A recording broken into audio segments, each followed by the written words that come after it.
Imagine for a second that everything you've been told about the ancient gods was just one massive translation error. What if those powerful beings who descended from the stars in Sumerian myths didn't come here to rule over us? Today, we're diving into one of humanity's most mind-bending mysteries, the Anunnaki. I promise you, by the end of this video, you'll see the history of our civilization in a completely different light. We're going to explore a startling theory that these famous visitors from the heavens weren't all-powerful creators at all. They were desperate refugees seeking survival on our tiny blue planet. Sounds like science fiction? Maybe. But let's look at what the ancient texts actually say. Do you think it's possible our ancestors mistook advanced technology for divine magic? Let me know your thoughts in the comments right now, because we're about to dive deep into this incredible paradox. To really grasp the depth of this mystery, we have to travel back to the ancient Near East. About 6,000 years ago, the Sumerian civilization appeared, seemingly out of nowhere. It was a period of an impossible civilizational leap. Suddenly, they had legal systems, schools, advanced medicine, complex architecture, and, of course, writing. They left behind thousands of clay tablets covered in cuneiform.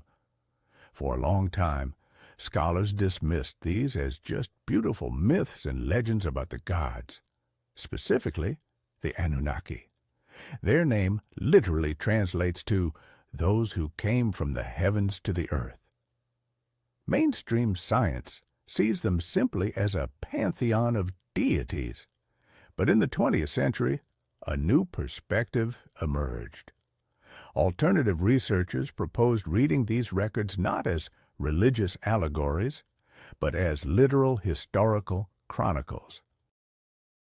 And when you strip away the religious mysticism, a completely different picture emerges, one filled with technical details, desperation, and a raw struggle for survival.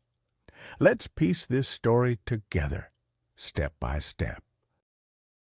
Let's start with the most important question of all. Why were they even here on Earth? If you take the Sumerian tablets literally, they tell the story of a planet on the brink of collapse. The texts describe the home of the Anunnaki, often called Nibiru, as a world where the atmosphere was failing. Life there was becoming impossible. This wasn't some grand divine plan. It was a brutal ecological disaster. Think about it. If we were losing our oxygen right now, would we be worried about appearing godly? No. We'd be looking for a way out. It's like a submarine crew running out of air. You aren't gods. You're just survivors. We usually think of gods as immortal and invincible, but this story shatters that myth. The Anunnaki were facing extinction. They had to launch a desperate, high-stakes mission into space to find the resources needed to save their world. They didn't leave their planet out of curiosity. They left out of sheer necessity. In reality, they were history's first cosmic refugees. So, they arrived on Earth. But how exactly is their arrival described? Ancient texts don't say they just appeared out of thin air with a snap of the fingers. Instead, they speak of fiery chariots, deafening roars, and violent storms that accompanied their descent. This sounds remarkably like the landing of heavy-duty spacecraft. The first Anunnaki expeditions actually splashed down in the Persian Gulf, setting up their initial camps in the marshlands. Let's be honest, that's a far cry from the lush paradise you'd expect for almighty deities. It feels much more like the Apollo missions, where capsules dropped straight into the ocean. Their first settlements were purely functional. temporary bases built from whatever was at hand, mainly reeds and mud. There were no lavish golden palaces in those early days. They built simple shelters to protect themselves from Earth's unfamiliar climate and wild environment. It's exactly the kind of behavior you'd expect from survivors of a crash or people exiled on a deserted island. So why exactly did they need our planet? According to Sumerian texts, the answer is surprisingly practical. They needed gold. But it wasn't to craft jewelry or crowns. This is where we move past the popular myth of greedy gods demanding riches. Alternative translations suggest that gold was a critical resource needed to save their home atmosphere. They intended to suspend microscopic gold particles in their sky to create a reflective shield. This shield was meant to trap heat and protect their world from cosmic radiation. And surprisingly, this doesn't sound like magic anymore. In modern aerospace, we use gold for the exact same reason. Just look at the visors on modern spacesuits. They are coated in a thin layer of gold to block radiation. The Anunnaki needed this metal on a massive industrial scale, and Earth happened to be the perfect place to get it. In this light, these so-called gods weren't divine rulers, but essentially miners, sent here to do the heavy lifting to save their families back home, deep in space. The heavy burden of labor fell upon the shoulders of the so-called lesser gods. Ancient texts call them the Igigi. They were essentially the working class of these celestial refugees. For hundreds of years, the Igigi toiled in deep mines, believed to be located in southern Africa, extracting precious ore. The conditions were brutal. Imagine highly advanced beings forced to hack away at rock by hand in the stifling tunnels of a foreign planet. It's a striking mirror of the class inequality we see in our own society today. Then, something unthinkable happened for beings considered divine. The Igigi revolted. They threw down their tools, burned their equipment, and marched on the headquarters of the High Command, demanding an end to their grueling labor. Do almighty creators get tired? Do gods go on strike like a labor union? Of course not. This rebellion proves that the Igigi were beings of flesh and blood. They felt pain, exhaustion, and despair. The leadership was forced to find a compromise immediately because the gold production could not stop, not even for a single day. The responsibility for resolving this crisis fell to a leader named Enki. As the head scientist of this refugee colony, he conceived an idea that would change the face of the earth forever. Enki proposed engineering a primitive worker to handle the backbreaking labor in the mines.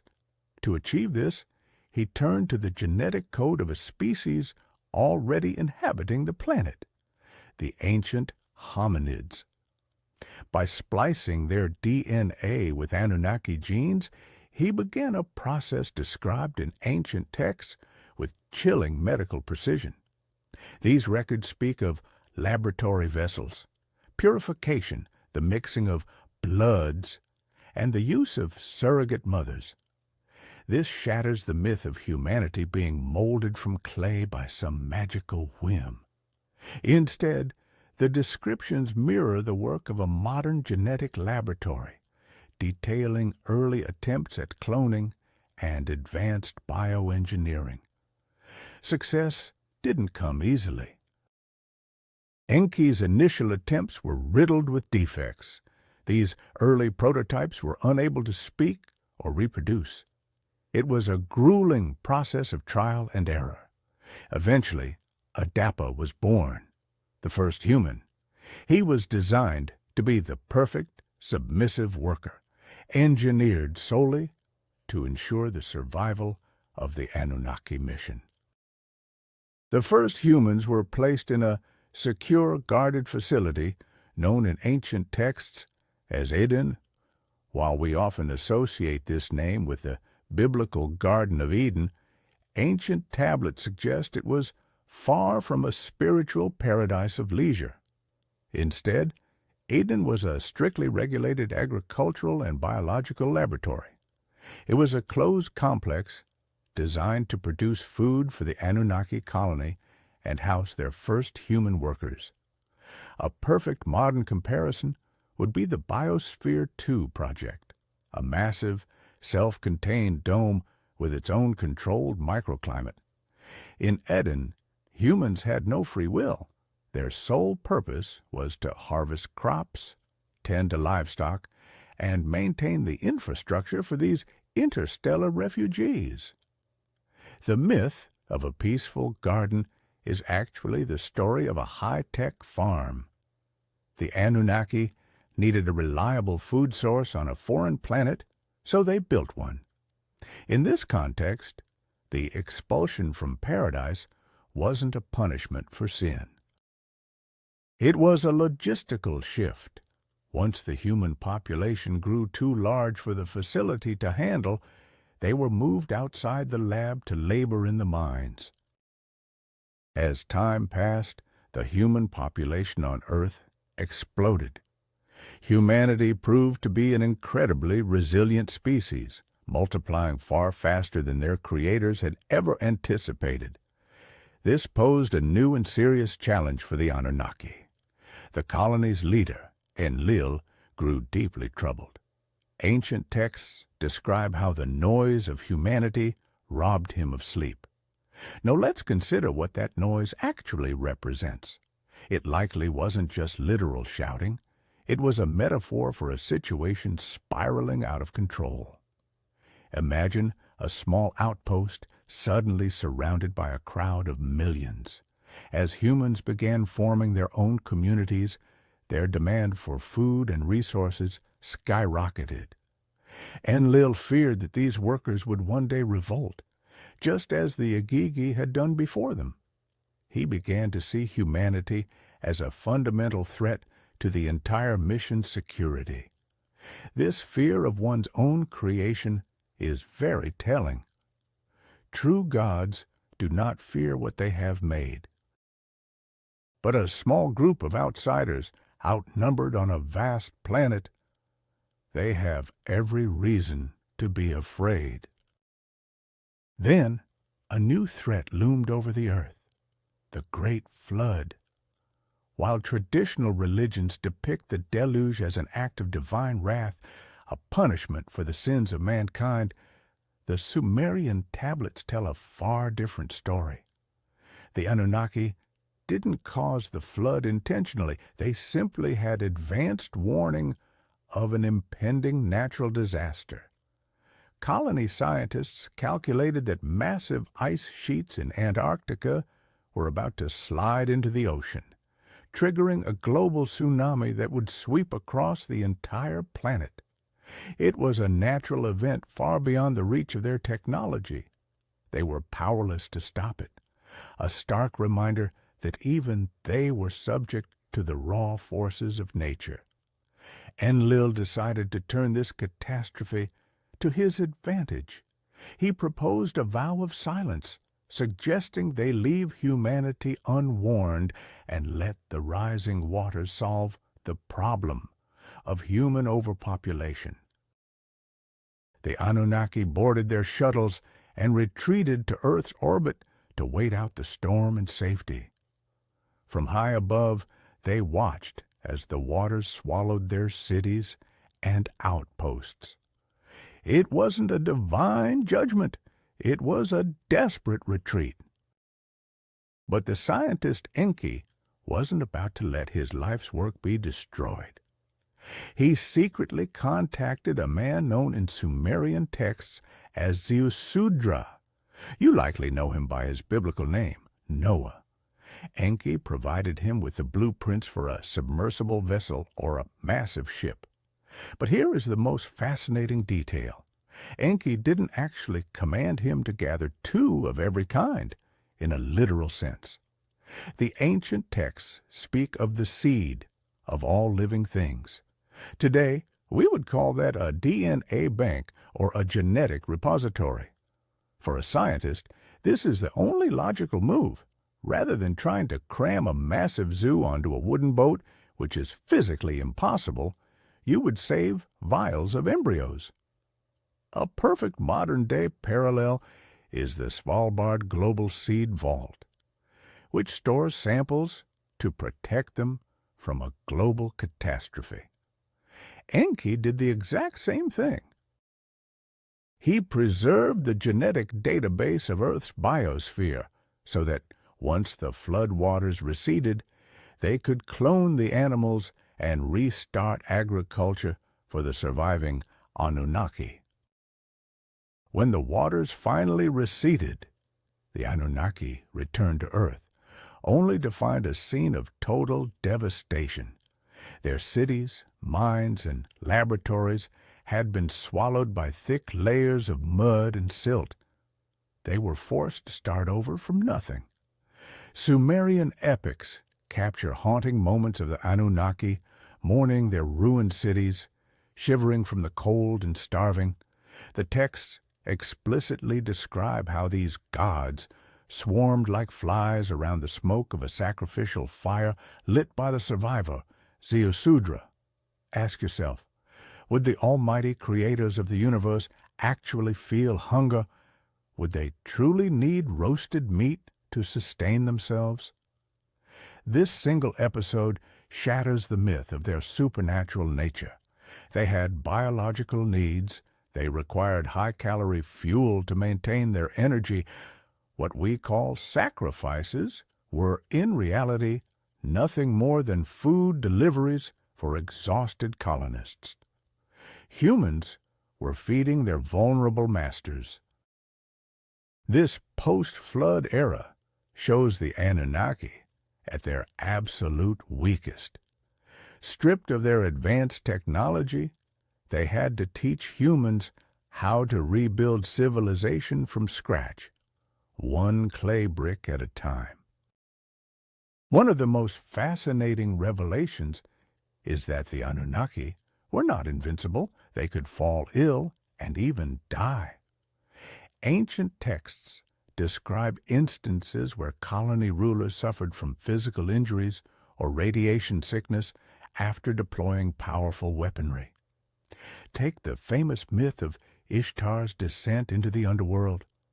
In one interpretation, she wasn't entering a spiritual realm, but a high-tech laboratory or a cryogenic chamber to save her lover, Dumuzi. These stories often feature magical objects used to restore life, but a closer look reveals what sound like complex medical procedures. They speak of crystals, glowing stones, and the water of life.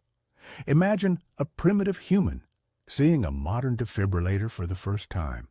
They wouldn't see a medical tool. They would describe it as a sorcerer calling back a soul using a spark and a magic box. The Anunnaki possessed highly advanced medicine, but they weren't immortal by nature. Their extreme longevity was a product of technology and genetic mastery. Yet they remained just as vulnerable to physical destruction as any other biological species. Let's take a closer look at the ancient stone reliefs depicting the Anunnaki. These figures are often shown as tall, winged humanoids, almost always carrying two specific objects. In one hand, they hold something that looks remarkably like a pine cone. In the other, they carry a small, square bag, or perhaps a briefcase. Conventional art historians classify these as religious artifacts or symbols of fertility, but engineers and ancient astronaut theorists see something entirely different. To them, Those wings might be a stylized representation of a flight suit or a jetpack. The pine cone bears a striking resemblance to a specialized device, maybe a liquid sprayer or a data scanner. And that mysterious bag, it looks exactly like a portable power source or a technician's toolkit. Think about it. If you showed a modern medical bag to someone from an uncontacted tribe today, they'd likely see it as a sacred vessel filled with magic. The Anunnaki carried their equipment everywhere because their survival depended on it.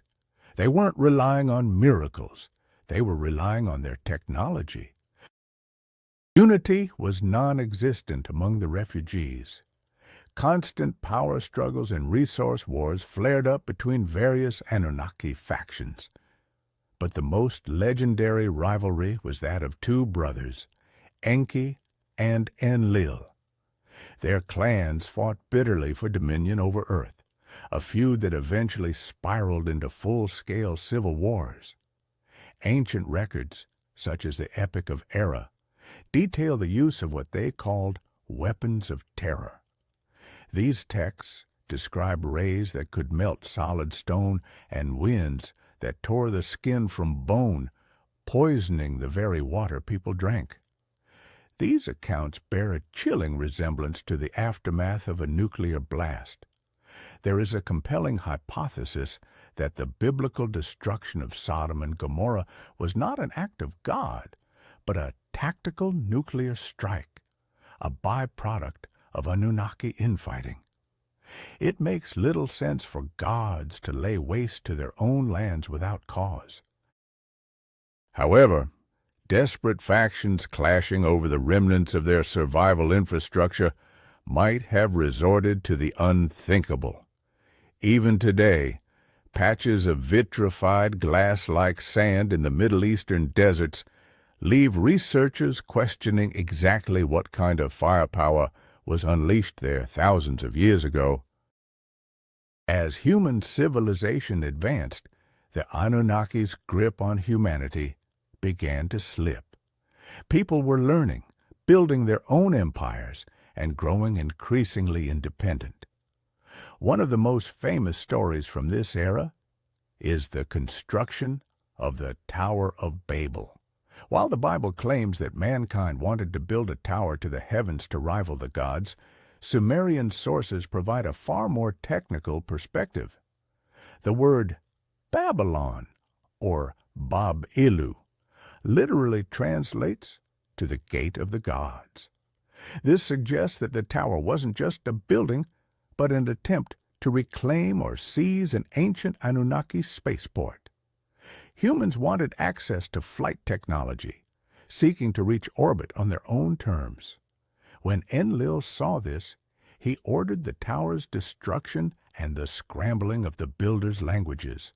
Ask yourself, would an all-powerful god really be threatened by a simple brick structure? Of course not.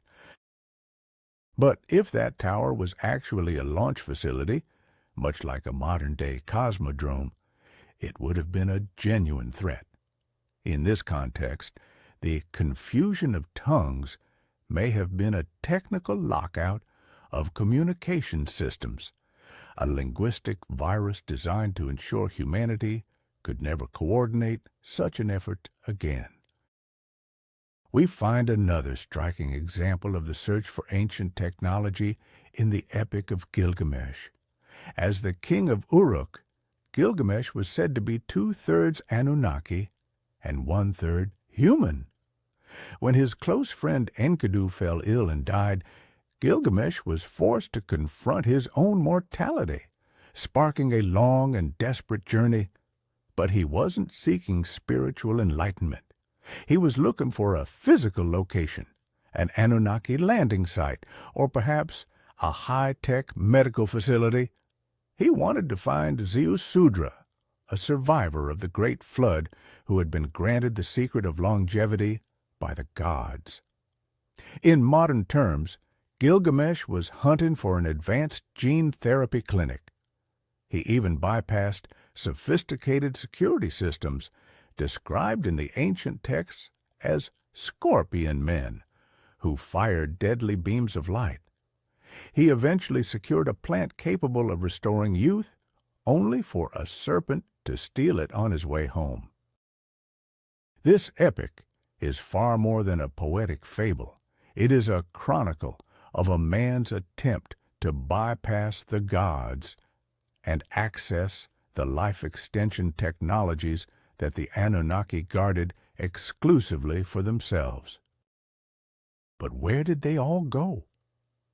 At some point in history, the Anunnaki stopped ruling over humanity directly. They handed the reins of power to human kings, acting as puppet masters from the shadows before vanishing altogether. The departure theory offers a logical explanation. Perhaps their mission on Earth was simply complete. They had mined enough gold and shipped it back to their home world. Nibiru's atmosphere was saved, and they simply went home. Like miners abandoning a depleted vein, they left behind nothing but empty barracks and piles of waste rock. Think of the ghost towns of the Old West. Once the gold runs out, the people move on. There was no longer any reason for them to stay on a foreign planet, struggling against alien gravity and microbes. They packed up their technology, boarded their ships, and left the solar system for good. Humanity was left to its own devices, like children whose parents had suddenly left them all alone in a vast empty house. And this is where things get truly fascinating. What actually happened to humanity after they left? Well, a classic cargo cult began to emerge, and this is a crucial piece of the puzzle if we want to understand our own history. Think about the Pacific Island tribes during World War II. American troops built airfields and dropped supplies like canned meat and chocolate from the sky. When the war ended, the military packed up and left. In their wake, the locals started building straw planes and marching with wooden rifles, praying for the gods to return with more food. The exact same thing happened in ancient Sumer. The Anunnaki departed, but the people kept building temples that looked suspiciously like command centers. They continued placing food on altars, believing it was a mystical ritual rather than just a scheduled lunch for an engineer. Technical manuals were transformed into sacred texts. Astronaut flight suits became the ceremonial robes of priests. That is how the practical survival story of cosmic refugees was rewritten as a mystical religion, a religion that went on to shape the entire destiny of the human race. Why is mainstream science so resistant to this theory? The truth is, the academic world is incredibly conservative. Most translations of Sumerian texts date back to the 19th and early 20th centuries. At that time, translators had no concept of space flight, genetics, or nuclear weapons. When they encountered a description of a flying egg spewing fire, they translated it as a god's fiery chariot. They simply didn't have the word rocket. Today, we are revisiting these ancient texts through the lens of our own technological progress, and we are realizing that the Sumerians were describing things we are only just beginning to invent. It's like handing a smartphone to a medieval peasant. He would describe it as a black mirror, inhabited by spirits that answer his questions. We have finally reached a level of development where we can truly decode the records of our ancestors. We've stripped away the veil of mysticism and found ourselves looking at a raw engineering reality. If we view the Anunnaki as refugees, the way our world is built suddenly makes perfect sense. We've inherited so much from them, starting with our obsession with gold. Why else would a soft, malleable metal become the ultimate measure of wealth for thousands of years? Perhaps it's a form of genetic memory, a lingering realization that gold was once the most critical resource for our creators. Then there's our social hierarchy. The Anunnaki managed their ranks with strict top-down control, and we're still living by those same rules today, divided into leaders and subordinates, kings and subjects. Even our deepest psychological wounds could stem from this origin, that constant feeling of being disconnected from nature, the restless search for meaning, and the perpetual wait for a savior to descend from the skies. It's all an echo of generational trauma. We were created to be tools, a maintenance crew for someone else's expedition. And when that expedition finally left, we were abandoned on this vast planet, left to find our own way. We aren't the children of gods. We are the children of survivors. In conclusion, the story of the Anunnaki is not a religious scripture. It is an epic chronicle of the first encounter between two different species. One was highly advanced, yet teetering on the edge of extinction. The other was only just beginning to evolve. There was no magic in their interaction. Instead, there was a desperate struggle for resources, back-breaking labor, genetic engineering, and the drive to build a new world from the ruins of the old. Viewing the Anunnaki as refugees and colonizers makes far more sense than seeing them as mystical beings. It explains every inconsistency in ancient myths, why these gods needed to eat, why they grew weary, why they waged war among themselves, and why they eventually came to fear humanity. This theory brings ancient history to life, grounding it in reality. It may sound unconventional, but sometimes the truth is far more extraordinary than any fiction. For 5,000 years, Sumerian clay tablets have guarded this secret. Now, it is finally time to face the truth. And so, we arrive at the most profound realization of all. The climax of this story is that our past may be nothing like the history we were taught in school. The Sumerian texts, those ancient dusty clay tablets, have carried a startling truth across millennia. The Anunnaki were not all powerful gods playing with human fate out of boredom. They were vulnerable, mortal travelers from a dying world. Their presence on Earth was an act of desperate survival. The gold mining, the genetic experiments in Eden, the creation of humanity as a workforce, all of it was born of harsh necessity, not divine intervention. Once we understand this, we begin to see ourselves in a completely different light. We are the living legacy of a grand mission to save an entire civilization. It's a thought that challenges everything we know and forces us to rethink our place in the universe. Thank you for staying with me until the very end. If you enjoyed this journey, please subscribe to the History for Bedtime channel, give this video a thumbs up, and don't forget to hit the bell icon so you never miss our next investigation. Now, I have a question for you. If the Anunnaki were to return today, do you think they would recognize us as their own creation, or have we become complete strangers to them? Share your thoughts in the comments. Let's discuss this incredible story together.